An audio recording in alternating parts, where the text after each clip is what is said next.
कामनारे अंध होई मो शाली सह से दिन राति मनीष पाखरे जो जिनिस न थाए तापाई से सबुबले दुखी होइथाए आउ सेही जिनिस मिलिगले मध्य सेथिरे से केबे खुशी न थाए।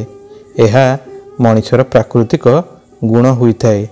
ताकू सबुबले भलरू आहुरी भल दरकार होइथाए। हेले देबाबाला सबुबले तुमको सेया देइथाए जहा मनीष पई भल होइथाए। बेले बेले छुआ जेते जिद्दी कले भी चॉकलेट खाइबा पई हेले ता माँ ता जिद्दी पूर्ण करे नहीं कारण सेही माँ को जना जे चॉकलेट ता दांत पई भल नुहे। ठीक सेमिति ही भगवान मनीष को बंचई दियंती हेले ताहा दियंती नहीं जहा ता पई ठीक होई न थाए। हेले मनीष तो मनीष से गोटे जिनिस रे कोउटिबा खुशी होई थाए। संपूर्ण कहानी कौन आसंतु सुनिबा। मोर गोटे भूल पाई मु आज पर्यंत दंड भोगुची। से गोटे मुहूर्तर डर मते शांति रे बंचिबाकू देउनी। मु केबे भी शांति रे निश्वास नहीं पारिली नहीं। मु बहुत छोट थिली जेतेबेले मो बापांकर देहांत होई जाइतिला। 5 भौणीकर मु एकमात्र भाई थिली। मो माँ साधारण गृहिणीटीए थिला। बाहर दुनिया विषय रे ताकू खूब कम जଣା थिला। बापांक मृत्यु परे घरर सबु दायित्व मो कांध ऊपर को आसीगला। मार सबु आशा निजर एकमात्र पुओ माने मो ऊपर ही थिला। बाध्य होई मते पाठ पढ़ा छाड़ीबाकू पड़िला काहेकि ना एबे मते मो भौणी मानकर एवं मो मार आवश्यक पूरण करिवार थिला। मो छोट बेलू ही काम करिबाकू जाउथली। से सबु बहुत कष्टदायक समय थिला। हेले जो आघात कोमल बयसरू लागिथिला तार दाग सारा जीवन मो हृदय रे रही जाइतिला। मते सबुबेले से जिनिस उपरे राग लागुथिला जहा मो पाखरे थिला आ सबुबेले से जिनिसर इच्छा रहुथिला जहा मो पाखरे नथिला। छोट बेले जेबे छुआ मानकू स्कूल जिबार देखुथिली तो सबुबेले भगवान को निकट रे अभियोग करुथिली कि जदि से बापा को आम पाखरु छड़े नहीं नथांते तो आज मु भी मो पाठ पढ़िबार शौक पूरण करिथांती। समय बीती जाउथला। मु मोर 4 भौणीकर बाहागर करई देली हेले मु निजे बाहा होई नथिली। मु 35 वर्षर जेतेबेले हेली माँ कहिबा आरंभ करिदेला बाहा होई जा जेमिति घर संभाळिबा पई बहुटी आसी जाऊ। मु एबे आ काम करि पारु नहीं। मु मार ए कथा सुनी बहुत चिड़ुथिली कारण से केबे भी मो कथा चिंता कला नहीं जे मु कौन चाहूची। सबुबेले मो उपरे निज निष्पत्ति लदी देउथला। माँ मो पई प्रस्ताव खोजिबा आरंभ करि देइथिला। मु देखिबाकू बहुत हैंडसम थिली हेले आर्थिक अभाव मो ठारू मोर सुंदरता छड़े नैथिला। माँ मो पई प्रस्ताव तो देखुथिला हेले मु केबे काहाकू पसंद आसुनथिली तो केबे मते किए पसंद आसुनथिला। समय बीती चलिबा सहित माँ को गोटे झियो पसंद आसीगला। झियोटी अधिक सुंदरी नथिला हेले पढ़ा लेखा आ शिक्षित थिला आ देखिबाकू मध्य ठीक ठाक थिला। एहा छड़ा से चाकरी मध्य करुथिला। मु बुझी पारु नथिली कि सेमानकर कौन दुर्बलता थिला जेउथि पाई कि सेमाने मो भली गरीब पिला सहित तांको झियोर बाहागर करैबा पई राजी होई गले। हेले मते से झियो उपरे केबे भी कौनसी आग्रह नथिला। बाहाघरर प्रस्तुति जोरसोर रे चलीथिला आ तापरे से दिन भी आसीगला जेउ दिन मो बाहाघर हेबार थिला। हेले सबुथर बड़ी आज भी मो बाहाघर मोर पसंदर झियो सहित हेउ नथिला। मु भाबी नेइथिली कि मु ताकू केबे भी खुशी रे रखिबि नहीं आ एमिति ही होइथिला। मो व्यवहार सबुबेले ता सहित खराब ही रहिथिला। मु सबुबेले ताकू देखई शिखई कहूतिली। निश्चित भावरे से मोठू अधिका रोजगार करुथिला हेले गोटे नारी हेबा जोगु से सबुबेले दुर्बला एवं मो दयारे रहुथिला। एही कथार मु फायदा उठाउथिली ता उपरे अन्याय अत्याचार करुथिली ताकू देखई शिखई कहूतिली। गोटे भूल जहाँ मो द्वारा हो जाइतिला ताहा एहा थिला कि मु मोर धन संपत्ति ଆଉ ଜମିବାଡ଼ି ଆଉ ନିଜର ଜୀବନ ସାରାର ରୋଜଗାର ମୁଁ ମୋ ସ୍ତ୍ରୀ ନାଁରେ କରିଦେଇଥିଲି। ଆଉ ଏହା ମୁଁ ମୋ ମାଆର ଜିଦିରେ କରିଥିଲି, କାରଣ ଏହା ଝିଅ ଘରବାଲାଙ୍କର ସର୍ତ୍ତ ଥିଲା କି ମୁଁ ମୋର ସବୁ ସମ୍ପତ୍ତି ତାଙ୍କ ଝିଅ ନାଁରେ କରିଦେବି। ତେବେ ଯାଇ ସେ ତାଙ୍କ ଝିଅର ବାହାଘର ମୋ ସହିତ କରିବେ। ଆଉ ତାପରେ ଯେତେବେଳେ ମା ଜିଦି କଲା, ମୁଁ ତା ଜିଦି ଆଗରେ ହାର ମାନି ଯାଇଥିଲି। ହେଲେ କଥାରେ ଅଛି, ଯେଉଁ ଜିନିଷ ହାତରୁ ଚାଲିଯାଏ ପାଖରେ ନଥାଏ ତାର ଗୁରୁତ୍ୱ ପଛରେ ଜଣାପଡ଼ିଥାଏ। ସମୟ ବିତି ଚାଲିଲା, ଆଉ ମୋ ସ୍ତ୍ରୀ ମୋଠୁ ଦୂରେଇ ଦୂରେଇ ଚାଲିଥିଲା। ହେଲେ ମୋତେ ଏସବୁର କୌଣସି ଚିନ୍ତା ନଥିଲା। ମୋର 5ଟି ଛୁଆ ଥିଲେ। ମୋ ଶ୍ୱଶୁର ଘର ଲୋକେ ଆମ ଘରକୁ ବହୁତ କମ୍ ଯିବା ଆସିବା କରୁଥିଲେ। ମୋ ଶାଳୀ, ଯାହାର ବୟସ ପାଖାପାଖି 25 ବର୍ଷ ଥିଲା, ସେ ନିଜର କୌଣସି ସାଙ୍ଗର ବାହାଘରକୁ ଯିବା ପାଇଁ ରେଡ଼ି ହୋଇଥିଲା। ତା ସାଙ୍ଗ ଆମ ସହରରେ ହିଁ ରହୁଥିଲା, ସେଥିପାଇଁ ସେ ନିଜ ଭଉଣୀକୁ ଦେଖା କରିବା ପାଇଁ ଆସିଥିଲା। ଯେତେବେଳେ ମୋ ବାହାଘର ହୋଇଥିଲା ସେ ସମୟରେ ସେ କେବଳ 12-13 ବର୍ଷର ଥିଲା। ମୋ ପାଇଁ ସେ ସମୟରେ ସେ ଛୁଆ ଥିଲା। ହେଲେ ଏବେ ସେ ବହୁତ ହିଁ ସୁନ୍ଦର ଏବଂ ବଢ଼ିଲା ଝିଅଟିଏ ଥିଲା। ନିଜ ଶାଳୀକୁ ଏତେ ସୁନ୍ଦରୀ ଆଉ ଡଉଲ ଡାଉଲ ଦେଖି ମୋ ମନରେ ତା ପ୍ରତି କାମନାର ଜାଗ୍ରତ ହୋଇଥିଲା। ଭାବୁଥିଲି ଇଏ ମୋ ସ୍ତ୍ରୀ ହୋଇଥାନ୍ତା କି। ଏବେ ମୁଁ ରାତିଦିନ ନିଜ ଶାଳୀର ଭାବନାରେ ବୁଡ଼ି ରହୁଥିଲି। ପ୍ରଥମରୁ ମୁଁ ମୋ ସ୍ତ୍ରୀକୁ ଆଡ଼ ଆଖିରେ ଚାହୁଁନଥିଲି, ଆଉ ଏହାର କାରଣ ସେ ନିଜେ ଥିଲା ବୋଲି ମୁଁ ଭାବି ନେଇଥିଲି। ମୁଁ ମୋ ଶାଳୀକୁ ଭଲ ପାଇ ବସିଥିଲି। ଶାଳୀକୁ ଭଲ ପାଇବାରେ ଏତେ ପାଗଳ ହୋଇଗଲି ଯେ ତାକୁ ପାଇବା ପାଇଁ ନୂଆ ନୂଆ ଯୋଜନା କରିବାକୁ ଲାଗିଥିଲି। ଯେତେବେଳେ ମୁଁ ମୋ ଶାଳୀ ଆଗରେ ନିଜ ଭଲ ପାଇବା ପ୍ରକାଶ କରିଥିଲି, ପ୍ରଥମେ ସେ ବହୁତ ଆଶ୍ଚର୍ଯ୍ୟର ସହ ମୋତେ ଚାହିଁଲା। ହେଲେ ଗୋଟିଏ ମାସର ଅପେକ୍ଷା ପରେ ସେ ମୋତେ ହଁ କହିଦେଲା ଆଉ କହିଥିଲା, ମୁଁ ତୁମକୁ ବିବାହ କରିବା ପାଇଁ ଚାହୁଁଛି। ଶାଳୀର ହଁ ଶୁଣି ମୁଁ ବହୁତ ଖୁସି ହୋଇଗଲି। ମୋତେ ଆଉ କ'ଣ ବା ଦରକାର ଥିଲା। ହେଲେ ତା ପୂର୍ବରୁ ମୋତେ ମୋ ସ୍ତ୍ରୀ ପାଖରୁ ପିଛା ଛଡ଼େଇବାର ଥିଲା, ଯେମିତିକି ମୁଁ ମୋ ଶାଳୀକୁ ସହଜରେ ବାହା ହୋଇପାରିବି। ମୁଁ ବହୁତ ଚେଷ୍ଟା କରିଲି ଯେମିତି ସିଏ ମୋତେ ଡିଭୋର୍ସ ଦେଇଦେଉ, ଯାହାଦ୍ୱାରା ମୁଁ ବଦନାମ ନ ହୁଏ ଆଉ ମୋ ଶାଳୀର ଘର ଲୋକ ସହଜରେ ନିଜ ଦ୍ୱିତୀୟ ଝିଅର ବାହାଘର ମୋ ସହିତ କରେଇ ଦିଅନ୍ତୁ। ହେଲେ ମୋ ସ୍ତ୍ରୀ ବହୁତ ଜିଦିଆ ସ୍ୱଭାବର ଥିଲା। ସେ ମୋର ମାଡ଼ ଗାଳି ସବୁକିଛି ସହି ଚାଲିଥିଲା, କିନ୍ତୁ ମୋତେ ଡିଭୋର୍ସ ଦେବା ପାଇଁ ରାଜି ହେଲା ନାହିଁ। ହେଲେ ଗୋଟିଏ କଥା ଯାହାକି ବହୁତ ଅଜବ ଥିଲା, ମୋ ସ୍ତ୍ରୀ ଏବେ ବହୁତ ଚୁପଚାପ ରହୁଥିଲା। ମୋର କୌଣସି ବି ଅନ୍ୟାୟ ଅତ୍ୟାଚାର ବଦଳରେ ମୋତେ କିଛି ବି କହୁନଥିଲା। ମୋତେ ତାର ନୀରବତା ଭିତରେ ଭିତରେ ଆଘାତ କରି ଚାଲିଥିଲା। ମୋତେ ଏ କଥାରେ ବହୁତ ଅଡ଼ୁଆ ଲାଗୁଥିଲା କି ସେ କ'ଣ ଚାହୁଁଛି। ଗୋଟିଏ ଦିନ ରାତିରେ ମୁଁ ଶୋଇଥିଲି, ସେତେବେଳେ ମୋତେ ମୋ ରୁମ୍ରେ କାହାର କଥା ହେବାର ଶବ୍ଦ ଶୁଣିବାକୁ ମିଳିଲା। ଯେତେବେଳେ ମୋ ଆଖି ଖୋଲିଲା, ମୋ ସ୍ତ୍ରୀ ଜଣା ନାହିଁ କାହା ସହିତ ଧୀର ସ୍ୱରରେ କଥା ହେଉଥିଲା। ମୁଁ ଯେତେବେଳେ ତା ପାଖକୁ ଗଲି ତ ସିଏ ମୋତେ ଦେଖି ଏକଦମ ଡରିଗଲା ଆଉ ଡରି ଡରି ଫୋନ୍ କାଟିଦେଲା। ମୁଁ ରାଗରେ ତାକୁ ପଚାରିଲି, କାହା ସହିତ କଥା ହେଉଛ? ସେ କହିବାକୁ ଲାଗିଲା କି କାହା ସହିତ ବି ନୁହେଁ, ମୋର ଜଣେ ପୁରୁଣା ସାଙ୍ଗ ସହିତ। ମୋତେ ବହୁତ ଆଶ୍ଚର୍ଯ୍ୟ ଲାଗିଲା, ଏତେ ରାତିରେ ଏମିତି କେଉଁ ସାଙ୍ଗ ଥିଲା ଯେ ଯିଏକି ମୋ ସ୍ତ୍ରୀ ସହିତ କଥା ହେଉଥିଲା। ଏତେ ସମୟ ଭିତରେ ମୁଁ ଗୋଟିଏ କଥା ତ ଜାଣିସାରିଥିଲି, ମୋ ସ୍ତ୍ରୀ ଜଣେ ବହୁତ ଭଦ୍ର ମହିଳା। ତା ଭିତରେ ଏମିତି କୌଣସି ଖରାପ ଗୁଣ ନଥିଲା ଯେଉଁଥିପାଇଁ କି ମୁଁ ତାକୁ ଘରୁ ତଡ଼ି ଦେଇଥାନ୍ତି। ସେଦିନ ତ ଅଣଦେଖା କରି ମୁଁ ଶୋଇଯାଇଥିଲି। ହେଲେ ମୋ ଆଶ୍ଚର୍ଯ୍ୟର ସୀମା ରହିଲା ନାହିଁ ଯେବେ ଏହା ପ୍ରତିଦିନର ଅଭ୍ୟାସ ହୋଇଯାଇଥିଲା। ମୋ ସ୍ତ୍ରୀ କେବେ ଛାତକୁ ଯାଏ ତ କେବେ ରୋଷେଇ ଘରେ, ଏକୁଟିଆ ଜଣା ନାହିଁ କାହା ସହିତ 1-2 ଘଣ୍ଟା ଧରି କଥା ହେଉଥିଲା। ମୋତେ ମୋ ସ୍ତ୍ରୀ ଉପରେ ଆହୁରି ବି ରାଗ ଲାଗୁଥିଲା, କାହିଁକି ନା ସେ ଫୋନରେ କଥା ହେବା ପରେ ଆହୁରି ଶାନ୍ତ ହୋଇଯାଉଥିଲା ଆଉ ସବୁବେଳେ ହସ ଖୁସିରେ ରହୁଥିଲା।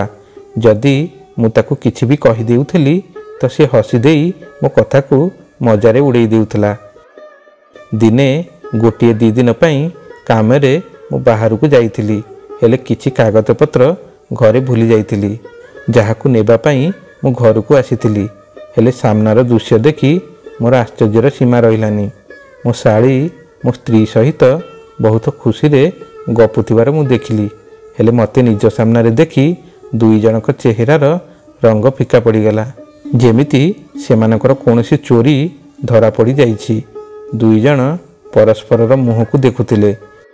ମୋତେ ବହୁତ ଆଶ୍ଚର୍ଯ୍ୟ ଲାଗିଲା କି ମୋ ଶାଳୀ ଏଠି କ'ଣ କରୁଛି, ଆଉ ତାହା ବି ପୁଣି ମୋତେ କିଛି ନ କହି ଆଉ ନ ଜଣେଇ।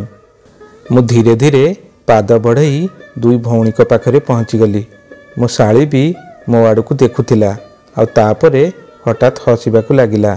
ମୋତେ ତା ହସ ବହୁତ ଅଜବ ଲାଗିଲା, ଯେମିତି ତା ହସରେ କୌଣସି ରହସ୍ୟ ଲୁଚି ରହିଛି। ମୁଁ ତା ଭଲ ମନ୍ଦ ପଚାରିବା ପରେ ରୁମ୍କୁ ଚାଲି ଯାଇଥିଲି। ମୋ ସ୍ତ୍ରୀ ରୋଷେଇ ଘରକୁ ଯାଇଥିଲା।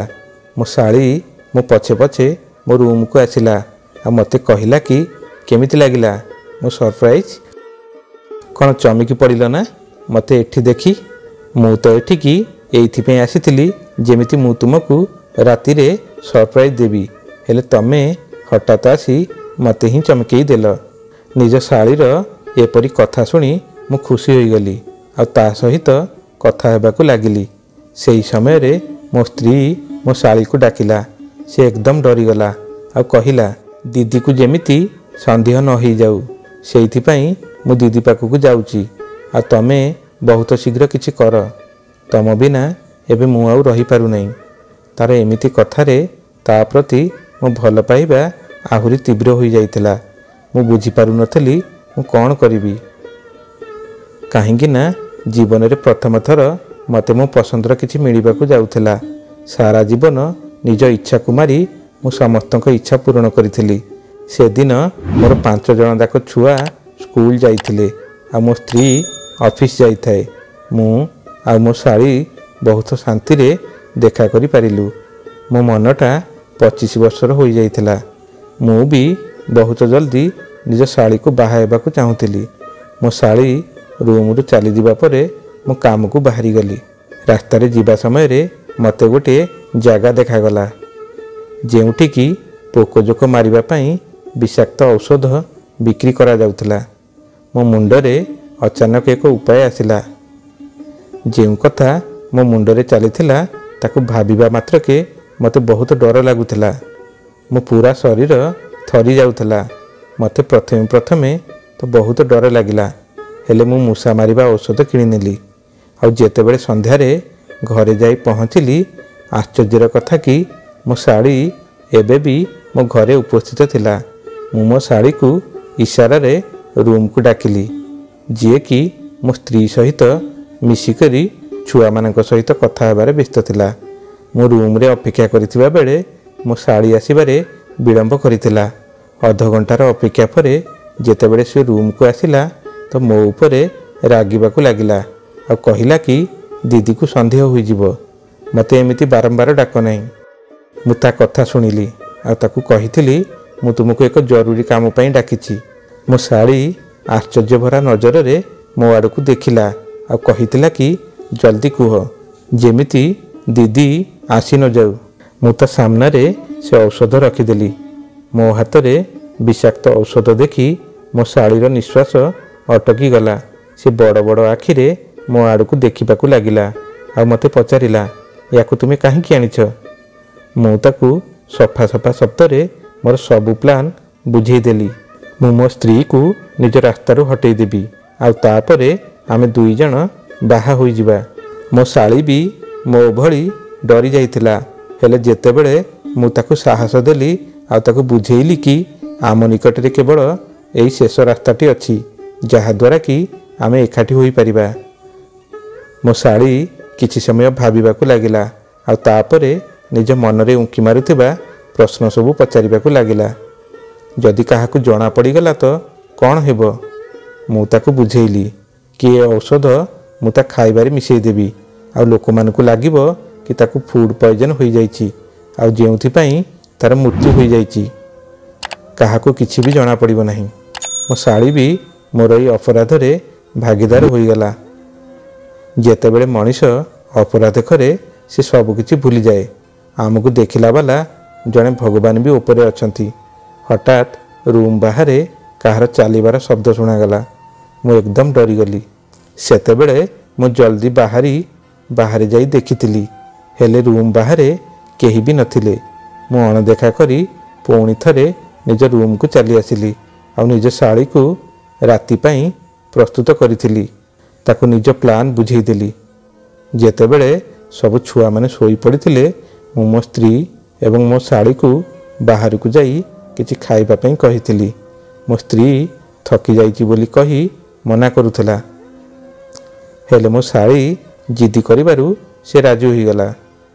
मोर तो खुशी कहले न सरे। मु मो स्त्री एवं शाड़ी को आइसक्रीम खुआइबा पई नेई गली। ताकू गाड़ी रे बसिबा पई कहिदेली आ आइसक्रीम आनिबा पई चली जाइथिली। आ फेरिबा समय रे निज स्त्री रो आइसक्रीम रे से औषध मिसई देली। मो स्त्री जेमिति से आइसक्रीम खाइला तो मु जल्दी ही गाड़ी को घर आड़े बुलेई देली। मो स्त्री आइसक्रीम रो मजा नहीं खाउथला, हेले जेते बेले पर्यंत आमे घरे पहुँचिलु सेते बेलकु मो स्त्री बेहोश होई सारिथिला। मु जेमिति ही ताकू बाहर को बाहर करने को चाहिली मो हाथ गोड़ थरिला, कारण मो स्त्री रो शरीर ठंडा पड़ जाइथिला। जेतेबेले मते लागिला कि मो प्लान सफल होई सारिछि तो तापरे मु चित्कार करी करी कांदिबाकू लागिली, जहा द्वारा कि काहाकू जेमिति मो उपरे संदेह हेबो नाही। मो छुआ माने एवं मो माँ भी मो स्त्री रो मृत्यु रे कांदिथिले। आ मो शाड़ी मो स्त्री रो मृत्यु रे कुंभीर कांदणा कांदुथला। जेतेबेले मो स्त्री को गाधेई नुआ शाड़ी पिंधेबार समय आसिला मो शाड़ी कहिला कि मु एकुटिया ही मो भौणी को गाधेई देवी आ ताकू शाड़ी पिंधेई देवी। से दिन तार व्यवहार रे समस्ते ताको अजब नजर रे देखिबाकू लागिले। से दिन मु मो शाड़ी को पचारिथिली, तमे एमिति काहेकि करूछ? मो शाड़ी मते बुझेइला कि मु एमिति एइथिपई करूछि कि दीदीर नीड़ पड़िथिबा शरीर काहाकू देखा न जिबा दरकार, नहेले लोकमानकू संदेह होइजिवो। जेतेबेले मो स्त्री को पोड़ीबा पई कि नेइकी गले सेतेबेले मते आउ एक झटका लागिला कि समस्ते मते मो स्त्री सहित जिबा पई मना करदेले। कहिले कि तू एइटी रह, तू तो स्त्री को पोड़ीबा पई जाई परिबु नाही। जेतेबेले मु कारण पचारिथिली तो समस्ते मते एहा कही बुझेई देले कि तू बहुत दुर्बल हृदयर व्यक्ति, निज स्त्री को निज आखि सामने जलिबार देखि तू रही परिबु नाही। हेले काहीकि केजाणी से दिन से माने मो स्त्री को न पोड़ी पोती देइथिले मु किछि जानि पारि नथिली। से जहा भी हेउना काहीकि मते तो ए कथार खुशी थिला कि काहाकू मध्य मो उपरे टिके हेले भी संदेह होई नथला। एबे तो मु भाबी नेइथिली कि निज स्त्री रो सब कार्य संपन्न हेबा परे माँ को कही निज शाड़ी को बाहा होई जिबी। हेले प्रकृति जो निष्पत्ति आम पई नहीं थाए ताहा बिल्कुल अलगा होई थाए। आमे तो आगामी समय पूर्व ही बहुत किछि भाबी नहीं थाउ। भितरु भितरु तो मु बहुत खुशी थी, हेले छुआ को कांदुथिबार देखी मने मने मते अपराधीटीए भली अनुभव हैला। मु एते स्वार्थपर होई जाइथिली, हेले तथापि भी मु ताको अणदेखा करदेली।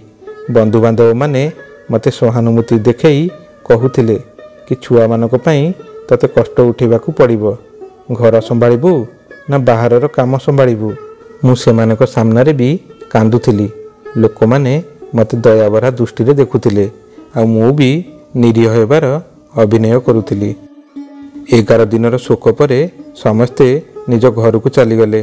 तापरे मो मुंड को जो कथा आसिला ताहा भाभी मते निज उपरे बहुत राग आसिला। मोर 11 दिन मने पड़िला कि मु मोर सब धन संपत्ति निज स्त्री नारे करि देइथिली आ तार मृत्यु परे आईन अनुजाई सब संपत्ति छुआ मानकू मिली जिवो। छुआ माने भी मोर थिले, मते एथिरे कोनोसी असुविधा तो नथिला। हेले भविष्यत रे मो छुआ मानकू जदि ए कथा जणा पड़ी जिवो कि तांको माँ को तांकोटू छड़े नेबा वाला आउ किए नुहे बरं मु थिली तो निश्चित भावरे सेमाने मते धक्का देई घरु बाहर कर देई थांते। मो मुंड उपरे एक नुआ समस्या आसी छिड़ा होई जाइतिला। 11 दिन बीती सारिथिला। एबे मते बहुत जल्दी किछि करिवार थिला। सारा राति मु एही चिंतारे सोई पारिली नाही। एबे मो शाली आम घरे ही रहुतिला, हेले मते ताकू ए कथा जणैबाटा उचित मन हेला नहीं। आ सारा दिन भाबिबा परे मु एक निष्पत्ति नेली। आ रातिरे लुचि लुचि पेपर उपरे निज स्त्रीर आंगुठी चिन्ह नेबा पई मशाणी को चलीगली। जेउठिकी मो स्त्री पोता होइतिला मु निजकू एक चादर रे घोड़े देली जेमितिकी मते केही चिन्ह न पारिबे। मोर सौभाग्य थिला कि से समय रे मशाणी रे केही भी नथिले, नहेले काहाको मो उपरे संदेह हो जाइथांता। मु शीघ्र शीघ्र निज काम शेष करने को चाहूली। मु जेमिति माटी खोली मो स्त्रीर हाथ को धरिली तो मो पाद तलू माटी खसीगला। कहीं ना से मो स्त्रीर हाथ नथिला, से हाथ बहुत ही भयंकर थिला। मु जेमिति चादर हटेली मोर तो जेमिति रूम टांकुरी उठिथिला। कहीं ना सेठी तो केवल कंकाळ थिला, एहा छड़ा आउ किछि भी नथिला। एहा देखी मु सेतेबेले डर रे जोर रे थरुथिली। मु शीघ्र से कंकाळ को पोतीदेली। मोर तो जेमिति होश उड़ी जाउथिला। मु एमिति दृश्य प्रथम थर मो सामना रे देखुथिली। मो पूरा शरीर झाल रे ओदा होईगला। मु सेही थर थर पादरे पुणी थरे मशाणी रु फेरी आसिली। मो हाथरू प्रॉपर्टी पेपरटी केउआड़े गली पड़ीथिला मते जणा नथिला। मु शीघ्र जाई घरे पहुँची। सेतेबेले मो शाली काहा सहित फोन रे कथा हेउतला। अचानक फोन काटी मो आड़ को देखा लगिला। से बहुत डरीगला भली लगुला। मु ता पाखक जाई पचारिथिली कौन हेइची। से कहिला किछि नाही, बस खाली मते डर लगुला। एमिति लगुला जेमिति दीदीर शब्द शुणागला। तमे घरे नथिल तो? मु बापा को फोन करदेली। मु डर रे निज रूम को चलीगली। हेले मु गभीर भावना रे बुड़ी रही। मशाणी रे से हाथ काहार थिला? कारण से हाथ मो स्त्रीर बिल्कुल भी नथिला। मु एमिति भाव में भयभीत थिली कि मते ए कथार कौनसी खबर नथिला कि प्रॉपर्टी पेपर मु कोठी हजई दे आसीची। मु ता परदिन सकाळे उठिली आ मशाणी रास्ता रे बाहरी गली। मते बहुत आश्चर्य लगिला। मते मो स्त्री पोता जाइतिबा स्थान रे कौनसी व्यक्ति छिड़ा होइतिबार देखागला, जे कि निजको निजे चादर रे घोड़े थिला। मते सब देखी बहुत आश्चर्य लगिला कि मो स्त्री समाधि पाखरे किए थाई पारे। एबे मो आगो को जीवा पूर्वरु मो रास्ता देई एक स्त्री लोकटी चली जाउथला, जे कि बिल्कुल मो स्त्री भड़ी थिला। मु ताकू देखी निज जगह रे स्थाणु होई जाइथिली। मु जेतेबेले चमकी पड़ी देखिली तो सेठी केही भी नथिले। एहा मते मो भ्रम बोली लागिला। सेतेबेले मु ए कथा को अणदेखा करदेली। हेले मो पाद तळू माटी खसी जाइतला। जेतेबेले मु मो सामना रे मो स्त्रीर समाधि पाखरु 3-4 जन पुरुषों को आसुथिबार देखिथिली। जना नहीं से पुरुष माने किए थिले। तांको मुहरे मास्क लागिथिला। मु किछि समय परे घर को फेरी आसिली। बहुत चिंतारे थिली। सेतेबेले मो शाली मो पाखकु आसिला आ मते मो भल मंद विषय रे पचारिबाकू लागिला। मु ताकू प्रॉपर्टी पेपर ठू नहीं समाधि पाखरे बहुत गुड़े लोकों विषय रे सब कथा कहीदेली। प्रथमे तो से आश्चर्य हैला आ तापरे से कहिबाकू लागिला। मु दीदी बंचिथिबा अवस्था रे किछि कहि नथिली। हेले सत कथा हेउची दीदी केते पुओंक सहित सांगसाथी हेउतला, केते पागल प्रेमिक मध्य तार थिले। मु मो शाली को आश्चर्यर सहित देखुथिली। से जहा भी थिला हेले से निज भौणी विषय रे एमिति कथा केमिति कहि पारुथला। जेतिकी मु जानिथिली एमिति किछि भी नथिला। मो स्त्री बहुत साधा सीधा एवं बहुत भल झियो थिला। मते से समय रे निज शाली उपरे जना नहीं कहीं के जानी घृणा अनुभव होला। मनीष निजे जेते भूल और पाप करूना कहीं हेले अन्यर भूल को ताको जल्दी ही देखा जाई थाए। मो सहित भी किछि एमिति ही होइतिला। निजे एते बड़ पाप करिवा परे मध्य मते केवल मोर शाड़ीर भूल देखा जाउतिला। मु मो स्त्री मीनार 12 दिन रे पागल हो जाइतिली। मते घरे भी सबु जगह केवल निज स्त्री ही देखा जाउतिला। राति रे मु डरिकी उठिकरी बसी जाउतिली। गोटे दिन मो झियो मो पाखकु आसिला आ कहिला कि बापा माँ कुआड़े चली जाइछि। मते ता कथा बहुत मन पड़ुची। माउसी तो ଠିକ୍ ଭାବରେ ଜଳଖିଆ ଟିକେ ମଧ୍ୟ ଖାଇବାକୁ ଦେଉନି, ଆଉ ମୋ ଦ୍ୱାରା ଘରର ସବୁ କାମ କରାଉଛି। ନିଜ ଝିଅର ଏ କଥା ଶୁଣି ମୋ ମୁଣ୍ଡ ଗରମ ହୋଇଗଲା। ମୁଁ ମୋ ଶାଳୀକୁ ଡାକିଲି। ଯେମିତି ସେ ରୁମ୍କୁ ଆସିଲା ମୁଁ ତାକୁ ରାଗରେ ପଚାରିଲି, ତମେ ମୋ ଛୁଆମାନଙ୍କ ଉପରେ କାହିଁକି ଅତ୍ୟାଚାର କରୁଛ?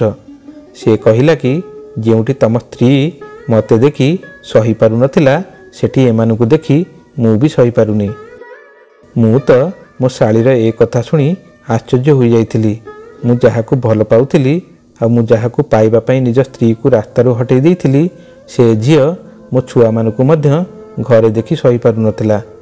ମୋ ଆଖି ସାମ୍ନାରେ ମୋ ସ୍ତ୍ରୀର ଚେହେରା ଘୁରି ବୁଲିବାକୁ ଲାଗିଲା। ମୋ ଛୁଆମାନଙ୍କ ପାଇଁ ରାତି ରାତି ଧରି ଅନିଦ୍ରା ରହୁଥିଲା ସିଏ, ଆଉ ସକାଳେ ଉଠିବା ମାତ୍ରକେ ମୋର ସବୁ କାମ କରିଦେଉଥିଲା। ଏମିତି ସମୟ ବିତି ଯାଉଥିଲା। ମୋ ଶାଳୀ ଦିନେ କହିଲା, ତମେ କେବେ ମୋ ବାପାଙ୍କୁ ଆମ ବାହାଘର ବିଷୟରେ କହିବ? ମୁଁ ଦେଖାଣିଆ ହସ ସହିତ କହିଲି, ବହୁତ ଶୀଘ୍ର। ହେଲେ ମୁଁ ହୃଦୟରୁ ହସି ପାରୁନଥିଲି। ମୋତେ ନିଜ ଉପରେ ଆଶ୍ଚର୍ଯ୍ୟ ଲାଗୁଥିଲା କି ମୁଁ ତ ମୋ ଶାଳୀକୁ ଭଲ ପାଇବାର ଦାବି କରୁଥିଲି, ହେଲେ ଏବେ ମୋର କ'ଣ ହେଲା? କାହିଁକି ମୋତେ ତା ସହିତ ଆଉ ରହିବାକୁ ଇଚ୍ଛା ହେଉନଥିଲା? ସମୟ ବିତି ଚାଲିଥିଲା ଆଉ ଘରର ପରିସ୍ଥିତି ଖରାପ ହୋଇ ଚାଲିଥିଲା। ସେଦିନ ମୁଁ ଯେତେବେଳେ ଘରକୁ ଆସିଲି ପାଣି ପିଇବା ପାଇଁ ସିଧା ରୋଷେଇ ଘରକୁ ଯାଇଥିଲି, ହେଲେ ବାଟରେ ମୋ ଶାଳୀର ରୁମ୍ରୁ କଥା ହେବାର ଶବ୍ଦ ଆସୁଥିଲା, ଯେମିତିକି ସେ କାହା ସହିତ କଥା ହେଉଛି। ମୁଁ ଯେମିତି ରୁମ୍ର କବାଟ ଖୋଲିଲି ସେ ଏକୁଟିଆ ନିଜ ସହିତ କଥା ହେଉଥିବାର ଦେଖିଲି। ମୋତେ ତା ମାନସିକ ଅବସ୍ଥା ଉପରେ ସନ୍ଦେହ ହେଲା। ମୁଁ ସେଦିନ ମୋ ଶାଳୀକୁ ପଚାରିଥିଲି, ତମେ କାହା ସହିତ କଥା ହେଉଥିଲ? ସେ କହିବାକୁ ଲାଗିଲା, ମୁଁ କାହିଁ କାହା ସହିତ କଥା ହେବି? ମୁଁ ତ ଏଠି ଏକୁଟିଆ ଅଛି। ମୁଁ କାହା ସହିତ କାହିଁକି କଥା ହେବି? ଏତିକି କହି ସେ ରୁମ୍ରୁ ବାହାରକୁ ଚାଲିଗଲା। ମୋତେ ସେ ରୁମ୍ରେ ଏକ ଅଜବ ହଲଚଲ ଅନୁଭବ ହେଉଥିଲା, ହେଲେ ମୁଁ ଅଣଦେଖା କରି ବାହାରକୁ ଚାଲି ଆସିଲି।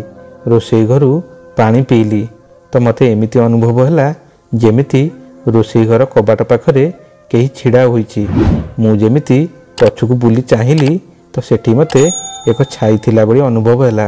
ମୁଁ ଶୀଘ୍ର ରୋଷେଇ ଘରର କବାଟ ପାଖକୁ ଗଲି, ହେଲେ ସେଠି କେହି ବି ନଥିଲେ।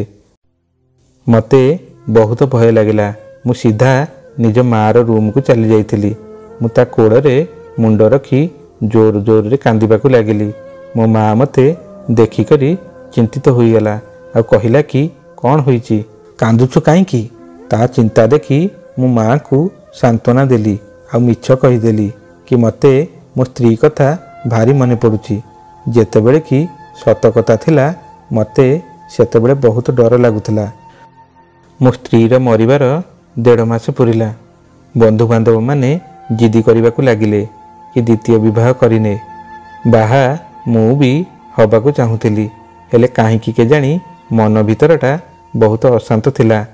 ମୁଁ ପ୍ରଥମେ ବାହାନା କରି ବାହା ହେବା ପାଇଁ ମନା କରିଦେଇଥିଲି, ହେଲେ 2 ମାସ ପରେ ଯେତେବେଳେ ମୋ ମାଆ ମୋତେ କହିଥିଲା ଏବେ ବାହା ହୋଇଯା, ଛୁଆମାନଙ୍କୁ ମୁଁ ଆଉ ସମ୍ଭାଳି ପାରୁନି, ସେତେବେଳେ ମୁଁ ତାଙ୍କ ସାମ୍ନାରେ ହାରି ଯାଇଥିଲି ଆଉ କହିଥିଲି କି ଛୁଆମାନଙ୍କ ପାଇଁ ସାବତ ମା ଆଣିବା ପାଇଁ ବହୁତ ଡର ଲାଗୁଛି। ମା କହିବାକୁ ଲାଗିଲା କି ତାହେଲେ କ'ଣ କରିବା? ବାହା ହେବୁନୁ ତ କେମିତି ହେବ? କାହିଁ କେଜାଣି ମୁଁ ମାଆକୁ କହିଲି କି ମା ଏମିତି ହୁଅନ୍ତା ନାହିଁ, ଏଇ ଛୁଆମାନଙ୍କର ମା ଫେରି ଆସନ୍ତା। ମା ବି କିଛି କ୍ଷଣ ପାଇଁ ଏହା ହିଁ ଭାବିବାକୁ ଲାଗିଲା। ତାପରେ ମୁଁ ମାଆକୁ କହିଲି, ମୋତେ ଅନ୍ୟ କୌଣସି ଝିଅ ଉପରେ ଭରସା ନାହିଁ, ତୁମ ଶାଳୀ ସହିତ ବାହାଘର ବିଷୟରେ କଥା ହ। ମା ଆଶ୍ଚର୍ଯ୍ୟଭରା ଚାହାଣୀରେ ମୋତେ ଦେଖିବାକୁ ଲାଗିଲା। ମୁଁ ମାଆକୁ କହିଲି, ମା କେବଳ ଜଣେ ସିଏ ହିଁ ଅଛି ଯିଏକି ଛୁଆମାନଙ୍କର ବହୁତ ଭଲ ଭାବରେ ଯତ୍ନ ନେଇପାରିବ। ମା ପ୍ରଥମେ ତ ଭାବିବାକୁ ଲାଗିଲା ଆଉ ତାପରେ କହିଲା, ଜଣା ନାହିଁ ସେ ଝିଅ ରାଜି ହେବ କି ନାହିଁ। ପୁଅ ତୁ ତାଠାରୁ ବୟସରେ ବହୁତ ବଡ଼। ମୁଁ ମାଆଙ୍କୁ କହିଲି, ମା ସେ ରାଜି ହୋଇଯିବ, କାରଣ ମୁଁ ତା ଭିତରେ ମୋ ନିଜ ସ୍ତ୍ରୀର ରୂପକୁ ଦେଖିଛି। ସେ ଛୁଆମାନଙ୍କୁ ବହୁତ ଭଲ ପାଉଛି, ସିଏ ଘରକୁ ସମ୍ଭାଳି ନେବ। ମା ମୋ କଥାରେ ରାଜି ହୋଇଗଲା ଆଉ ତା ପରଦିନ ସେ ଶାଳୀର ପ୍ରସ୍ତାବ ମାଗିବା ପାଇଁ ତା ଘରକୁ ଚାଲିଗଲା। ମୋତେ ବହୁତ ବ୍ୟସ୍ତ ଲାଗୁଥିଲା। ଏମିତିରେ ବି ଯେବେଠୁ ମୋ ଶାଳୀ ତା ଘରକୁ ଯାଇଥିଲା ମୋର ତା ସହ ବିଶେଷ କଥା ନଥିଲା। ତଥାପି ମୁଁ ମାଆକୁ ରାଜି କରେଇ ନିଜ ଶ୍ୱଶୁର ଘରକୁ ପଠାଇଦେଲି। କାରଣ ମୁଁ ଜାଣିଥିଲି ମୋତେ ଶାଳୀକୁ ହିଁ ବାହା ହେବାର ଅଛି। ହେଲେ ଗୋଟିଏ ଚିନ୍ତା ମୋତେ ଖାଇଯାଉଥିଲା ଯେ କ'ଣ ମୋ ଶାଳୀ ମୋ ସ୍ତ୍ରୀ ପରି ହୋଇପାରିବ। ସେଦିନ କିଛି ସମୟ ପରେ ମାଆ ଘରକୁ ଫେରି ଆସିଥିଲା। ମାଆ ସିନା ଘରକୁ ଫେରି ଆସିଲା, ହେଲେ ସେ ବହୁତ ଚୁପଚାପ ଥିଲା ଆଉ ମୋତେ ଅଜବ ନଜରରେ ଦେଖିବାକୁ ଲାଗିଲା। ମୋତେ ସନ୍ଦେହ ହେଲା। ମୁଁ ମାଆକୁ ପଚାରିଲି, ମାଆ, ସବୁକିଛି ଠିକ୍ ଅଛି ତ? ତୁ ଏତେ ଚୁପଚାପ କାହିଁକି ଅଛୁ? ମାଆ କହିଲା, ନା ନା, ଏମିତି କିଛି ବି ନାହିଁ। ମୁଁ ଦୁଃଖୀ ନାହିଁ, ବରଂ ଖୁସି ଅଛି କି ଛୁଆମାନଙ୍କୁ ତାଙ୍କ ମାଆ ମିଳିଯିବ। ଏବେ ବିବାହର ପ୍ରସ୍ତୁତି ଜୋରସୋରରେ ଚାଲିଲା, କିନ୍ତୁ ମୋ ମନରେ ଅପରାଧ ବୋଧର ବୋଝ ମାଡ଼ି ବସିଥିଲା। ଜାଣିପାରୁନଥିଲି ଯେ ମୁଁ ମୋ ସ୍ତ୍ରୀକୁ କାହିଁକି ଝୁରୁଛି। ସିଏ ଯେବେ ବଞ୍ଚିଥିଲା ମୁଁ କେବେ ବି ତାର ଖୁସି ଚିନ୍ତା କରିନି, ଆଉ ଏବେ ସେ ମଲା ପରେ ତାକୁ ଝୁରୁଛି। ଯେତେ ଯେତେ ବାହାଘର ଦିନ ପାଖେଇ ଆସୁଥିଲା ସେତେ ସେତେ ମୋ ମନରେ ଅଜବ ଭାବନା ସୃଷ୍ଟି ହେଉଥିଲା। ବାହାଘର ପୂର୍ବଦିନ ରାତିରେ ମୁଁ ଯେତେବେଳେ ରୁମ୍ରେ ବେଡ୍ ଉପରେ ଶୋଇଥାଏ, ବାରମ୍ବାର ଏହି ଚିନ୍ତା ମନକୁ ଆସୁଥିଲା ଯେ ମୁଁ ମୋ ସ୍ତ୍ରୀକୁ ମାରିକି ବହୁତ ବଡ଼ ଭୁଲ କରିଛି। ଏଥିପାଇଁ ମୋତେ ଦଣ୍ଡ ମିଳିବା ଆବଶ୍ୟକ। ଏହି ଅପରାଧ ବୋଧ ସହ ମୁଁ ଆଉ କାହାକୁ ବାହା ହୋଇପାରିବିନି। ତାଠାରୁ ଅଲଗା ହେବା ପରେ ମୁଁ ତାର ମୂଲ୍ୟ ବୁଝିପାରିଲି। ମୁଁ ବହୁତ ବଡ଼ ଅପରାଧ କରିଯାଇଛି। ମୁଁ ଶାଳୀକୁ ବାହା ହୋଇ ଆଉ ଭୁଲ କରିବିନି।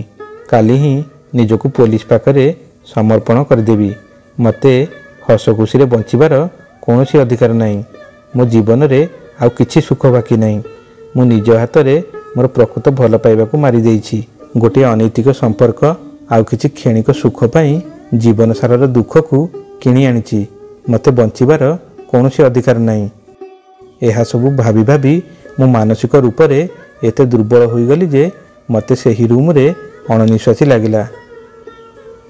ମୋର ସେ ରୁମ୍ରେ ରହିବା ଅସମ୍ଭବ ହୋଇଗଲା। ଅଣନିଶ୍ୱାସୀ ହୋଇ ମୁଁ କରିଥିବା ଅପରାଧ ସବୁ ଘଟଣା ବିବରଣୀ ଗୋଟିଏ ଚିଠିରେ ଲେଖି ଘରୁ ବାହାରି ଆସିଲି। ମୋ ଦ୍ୱାରା ସକାଳ ହେବା ଯାଏ ଅପେକ୍ଷା କରିବା ବି ସମ୍ଭବ ହେଲା ନାହିଁ। କାଳି ଅନ୍ଧାର ରାତିରେ ଜନଶୂନ୍ୟ ରାସ୍ତା ଉପରେ ମୁଁ ଚାଲୁଥାଏ ସ୍ତ୍ରୀକୁ ଝୁରି ଝୁରି। ହଠାତ୍ ଆଖି ସାମ୍ନାକୁ ଗୋଟେ ଗାଡ଼ି ଆସିଯାଇଥିଲା ଆଉ ମୁଁ ଅଚେତ ହୋଇ ପଡ଼ିଯାଇଥିଲି।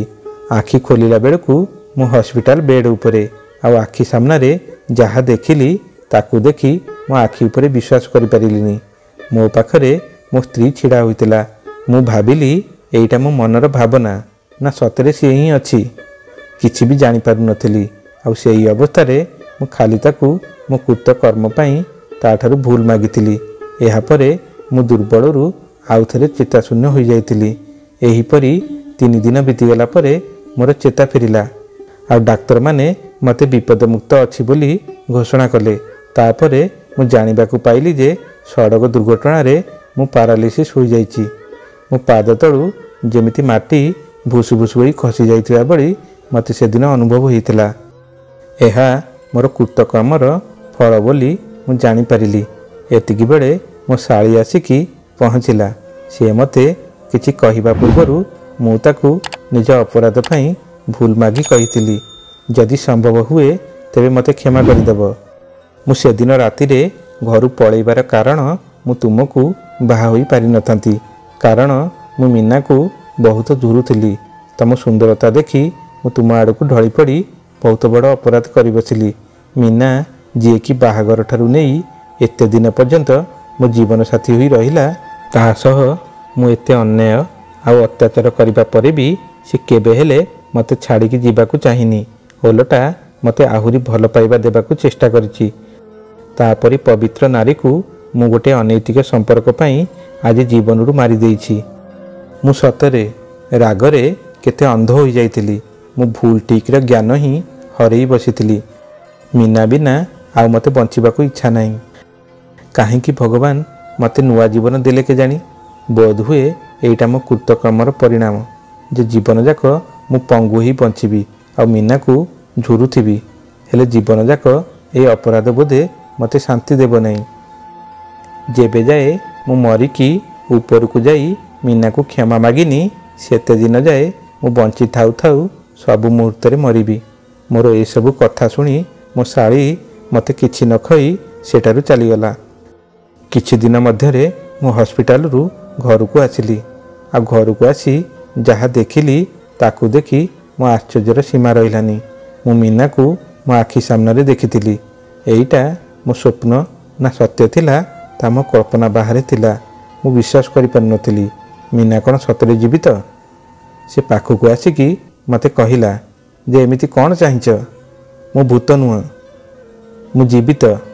एहापरे मो शाड़ी भी ता पछरे आसिला और सी भी मते कहिला जे तुमे कौन भाविल जे तुम भल पाइबारे अंध होई मु मोर निज भौणी को मारिदेवी। जेतेबेले तुमे प्रथमे मते भल पाउच कहिथिल से दिन ही मु मो भौणी को सबु जणै देइथिली। आ मो भौणी को मारिबाकू जेतेबेले षडयंत्र करिथिल से कथा भी मु मो भौणी को जणैथिली। तुमे जेतेबेले विष आइसक्रीम आनिथिल मु ताकू बदलाई देइथिली। ए सबु आम दुई भौणी का प्लान थिला तुमको धरा पकेया पई। तुमे कामना बासना रे अंध होई केते तळकू खसी देई पारुथुल आमे देखिबाकू चाहुथिलु। मु एबे ही तुमको पुलिस रे देई देबी। खाली अपेक्षा करिछि मो भौणीर मतामत को। एहा परे मीना पचारिला काहेकि मते विष देल कुह, मु कौन एते तुमको खराब लगुथिली? मते विष देबा पूर्वरु टिके भी भाबिलोनी आम छुआ मानक कथा। आज जदि मु बंचिथि ताहले केवल मो भौणी पाई, नहेले तमे तो केबेठारु मते मारिकी रास्तारू हटै सारंताणी। मीना कथा शुणी मु भो भो होई कांदिली आ ताकू बहुत भूल मागिली मो कृत कर्म पाई। हेले से मोर कौनसी कथा शुणिलानी आ मते कहिला जे तुम कर्मफल भगवान तुमको देई सारिचंती आ तुमको पुलिस हाथ रे धरेई आउ अधिकाटा कौन कर्मफल भोगिबाकू छाड़बी। तुमे एबे चाहिले भी बिछणारू उठी पारिबनी कारण तुमे एबे सारा जीवन पाई पंगु होई जाइच। जीवन जाक एमिति जळिब आउ एईटा ही तुम कर्मफल। आज को 2 वर्ष हो गलानी मु एबे भी बेड रे पड़ीची। सबू देखुची जानुची हेले किछि करिबा मो पई संभव नुह। हेले मीना गोटे भल गृहिणी परी मो छुआ माँ एवं मोर जत्न नेउची। ताको जेबे जेबे देखुची मो अपराध बोधरे पोती होई जाउची। से मोर सबु काम करुची आ मु ताकू सबुदिन क्षमा मागुची। हेले से मो आड़ को आड़ आखिरे भी चाहुनी किंतु मु तार हावभावरू सबु जानी पारुची। मते भल करिबा पई से अक्लांत परिश्रम करुची। केते डाक्तरक पाखकू नेइकी जाउची, फिजियोथेरापी कराउची, हेले मुहरु किछि कहूनी मते। मोर एबे भल होई जिबार आशा धीरे धीरे देखा जाउची कारण मु मो गोड़े किछिटा सिहरण अनुभव करि पारुची। मीना भी मोर इम्प्रूवमेंट रे खुशी हेउची मने मने, हेले से मते किछि देखाउ नै। गोटे दिन से मते गाधोई देउथुवा बेले मु ता हाथ धरी पचारिली, मीना एबे तो मते क्षमा कर दियो। जानिछि मु पापी अपराधी, हेले सत कहूची तोर एमिति व्यवहार रे मु सबुदिन मरुची। मु कथा देउची सारा जीवन तोर चाकर होइकी रहिबी। तू जदि चाहुचु मते विष टिके देई दे, मु हसी हसी विष खाइदेबी। हेले दयाकरी मो सह 2 पद भलरे कथा कह। एबे भी सी मो कथा शुणिकी चुप रहिला। एहा परे मु मने मने चिंता कली जे आउ ए जीवन रखिबिनी। जदि मीना मते क्षमा न कला मु ए जीवन हारिदेबी। एमिति मरी मरी काहींकि मीना उपरे बोझ होइकी बंचिबी। एबे मु आशाबाड़ी धरी धीरे धीरे चलिबाकू चेष्टा करुतिली। आउ से दिन मु चिंता कली जे विष खाई जीवन देदेवी। मोर सेतबेले मन पड़गला मीना आइसक्रीम रे जो विष देवाकू आनी ताकू मो गाड़ी डिक्की लुचाई रखी। एहापरे मो आशा बाड़ी धरी छोटे छोटे जाई सही विष गाड़ी डिक्की भितरू नहीं आसी मुंड तल तकिया तले रखीदेली। जेतेबेले रात्रि खाद्य खाई सारिली सेतेबेले मीना को किछि आइसक्रीम मागिली खाइबा पई। आ सी मते आइसक्रीम आनी देईकरी चलीगला शोइबाकू। एहापरे मु गोटे शेष चिठीटे मीना पई लेखि आइसक्रीम रे विष पकाईदेली। आइसक्रीम टी को पाटी रे पुराइला बेले मीना आसिकी ତାକୁ ଫୋପାଡ଼ି ଦେଲା ଆଉ କହିଲା, ଏହା କ'ଣ କରିବାକୁ ଯାଉଥିଲ ତୁମେ? ମୁଁ କହିଲି, କିଛି ନାହିଁ ମୀନା, ବାସ୍ ତୁମ ଉପରେ ଆଉ ବୋଝ ହୋଇକି ବଞ୍ଚିବାକୁ ଚାହୁଁନି। ଦୟାକରି ମୋତେ ରୋକିବାକୁ ଚେଷ୍ଟା କରନି। ମୁଁ ବହୁତ ବଡ଼ ଅପରାଧୀ। ମୋ ଉପରେ ଅପରାଧୀ ପାଇଁ ତୁମେ ବହୁତ କଷ୍ଟ ପାଇଲଣି। ଆଜି ଯାଏ କେବେ ବି ତୁମ ପାଇଁ କିଛି କରିନି, ଖାଲି ତୁମକୁ ସବୁବେଳେ ଭଲ ମନ୍ଦ କହିଛି, ଆଉ ଏପରିକି ତୁମ ଜୀବନ ନେବାକୁ ବି ପଛାଇ ନାହିଁ ମୁଁ। ଏତେ କରିବା ସତ୍ତ୍ୱେ ବି ତୁମେ 2 ବର୍ଷ ହେଲାଣି ମୋତେ ଭଲ କରିବା ପାଇଁ ଯେଉଁ ଅକ୍ଳାନ୍ତ ପରିଶ୍ରମ କରୁଛ, ସେସବୁ ମୁଁ ଦେଖୁଛି। ମୁଁ ଆଉ ଚାହୁଁନି ତୁମେ ମୋ ପାଇଁ ଏତେ କଷ୍ଟ କର। ମୋର ଏଇ ଦୁନିଆରେ କିଛି କାମ ନାହିଁ। ତୁମେ ଛୁଆ ଆଉ ପରିବାର ବହୁତ ଭଲରେ ସମ୍ଭାଳି ନେଇଛ। କାହିଁକି ଆଉ ବୋଝ ହୋଇ ରହିବି ତୁମେ କୁହ? ମୁଁ ମରିଯିବାଟା ସମସ୍ତଙ୍କ ପାଇଁ ଭଲ ହେବ। ମୋ କଥା ଶୁଣି ସେ ମୋ ପାଟିରେ ହାତ ଦେଇଦେଲା ଆଉ କହିଲା, ଆଉ ଦିନେ ମରିବା ନା ନିଜ ପାଟିରେ ଧରିବନି। ତୁମେ ମୋତେ କେବେ ଭଲ ପାଇନ, ହେଲେ ମୁଁ ବିବାହର ପ୍ରଥମ ଦିନରୁ ତୁମକୁ ମୋର ସ୍ୱାମୀ ଭାବରେ ମାନି ବସିଛି, ଆଉ ଆଜି ବି ତୁମକୁ ସେମିତି ହିଁ ପ୍ରେମ କରୁଛି। ତୁମେ ମୋତେ ବିଷ ଦେଇଥିବା ବେଳେ ଏମିତି ଲାଗୁଥିଲା ଯେମିତି ମୁଁ ବିଷ ନ ଖାଇ ବି ବଞ୍ଚିଥାଉ ଥାଉ ମରିଯାଇଛି। ସେହି କଥାଟି ହୁଏତ ମୁଁ କେବେ ବି ଭୁଲି ପାରିବିନି, ହେଲେ ମୁଁ ତୁମକୁ କେବେଠାରୁ କ୍ଷମା କରିସାରିଲାଣି। ତୁମେ ମୋତେ ଯେତେ ଘୃଣା କଲେ ବି ତୁମେ ମୋର ଛୁଆଙ୍କର ବାପା, ଆଉ ମୁଁ କେମିତି ତୁମକୁ ନିଜଠୁ ଦୂରକୁ ଯିବାକୁ ଦେବି? ଏହା କହି ସେ ମୋ ଛାତିରେ ଲାଗିକିରି ବହୁତ କାନ୍ଦିଲା, ଆଉ ମୁଁ ବି ବହୁତ କାନ୍ଦିଲି। ଆଉ ମୀନାକୁ କଥା ଦେଲି ଯେ ଜୀବନର ଅଧା ସମୟ ତୁମକୁ ଘୃଣା କରି କାଟିଦେଇଛି, ଆଉ ଯେତିକି ସମୟ ବାକି ଅଛି ମୋ ଜୀବନରେ ତୁମକୁ ଭଲ ପାଇ କାଟିଦେବି। ଏଇଟା କଥା ଦେଉଛି ତୁମକୁ। କିଛି ଦିନର ଅନ୍ତରାଳେ ମୁଁ ସୁସ୍ଥ ହୋଇ ଚାଲିବାକୁ ଲାଗିଲି। ଏହାପରେ ମୁଁ ଗୋଟେ ଛୋଟ ଜାଗାରେ ଚାକିରିଟେ ବି କରିନେଲି। ଏବେ ବି ମୀନା ମନରେ ସେଇ ଭଲ ପାଇବା ଆଉ ପ୍ରେମ ମୋ ପାଇଁ ମୁଁ ଦେଖିପାରିଛି। ସତରେ ଗୋଟେ ନାରୀ ଏତେ ବି ମହାନ ହୋଇପାରେ, ଯିଏକି ମୋ ପରି ଲୋକକୁ କ୍ଷମା ଦେଇ ଆପଣେଇ ପାରିଲା। ତାପରି ଗୋଟେ ମହାନ ନାରୀର ପାଦ ଧୂଳି ଯଦି ସବୁଦିନ ବି ମୁଁ ମୁଣ୍ଡରେ ମାରିବି, ତାହେଲେ ବି ସେଇଟା ମୋ ପାପ ନଷ୍ଟ କରିବା ପାଇଁ କମ୍ ହେବ। ସେ ମୋ ଜୀବନସାଥୀ ହୋଇଥିବାରୁ ମୁଁ ତା ପାଖରେ ଚିରଦିନ ପାଇଁ ଋଣୀ। बंधुगण आशा करूछु आपण माननकु ए कहानीटी निश्चय पसंद आसीथिबो। कहानीटी पसंद आसीथिले हमर ए चैनल को लाइक एवं शेयर कर दियंतु। हां, जदि हमर ए चैनल को नुवा करि आछिथिंदी चैनल टी को सब्सक्राइब करबा संगे संगे बेल आइकन को दबेई ऑल बटन टी को चिपि दियंतु। जेते बेले भी एई बडी वीडियो हम चैनल रे आसीबो, सर्वप्रथमे आपण मानक पाखु नोटिफिकेशन जिवो। पुनी देखाइबो आगामी वीडियो रे आ एको नुवा कहानी को नै। सेतबेला पंत रहउछु। जय जगन्नाथ।